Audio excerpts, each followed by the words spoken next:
I'm not an expert in labor market issues, but I think a lot of it's more costly for an employer to hire somebody for 40 hours a week, because I think after you hire a person for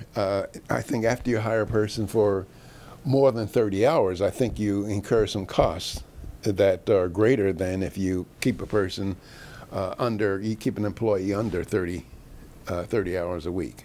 So I think that a number of problems that we have in our society are going to affect young people that older people would find entirely new. I think, and also another tragedy, another good thing about our nation as a people is that, or our nation in general, is that just because you know where somebody ended up in life, you can't be sure about where he began.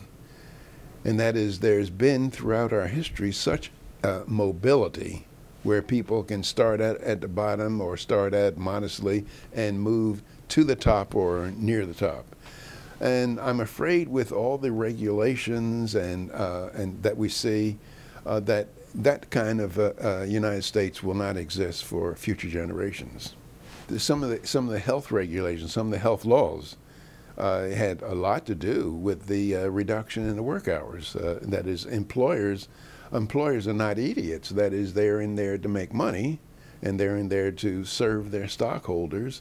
And so if the cost of something rises, they're going to take less of it. So instead of hiring one person or two people to work a total of 80 hours a week, he'll hire 3 or 4 to work a smaller number of hours, but it won't be as costly.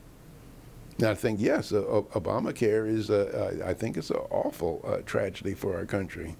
But again, there are many Americans that support it. Yeah, there are many Americans. That's part of the tragedy. That is, they think that the idea of being able to have insurance with pre-existing conditions, they think it's a wonderful idea, which that's not insurance at all. That's welfare, and that's very costly. Apply this idea of pre-existing conditions to other kinds of insurance. Imagine that you're driving your car and you don't bother getting insurance, and then you have an accident, and you tell the insurance company, I want to buy a policy because you already have an accident, a pre-existing condition, and you want that insured. Or the same thing, not buy house insurance, home insurance, until you have a fire. And then get it. It's not insurance. That is, it's welfare that the president and supporters of Obamacare are calling for.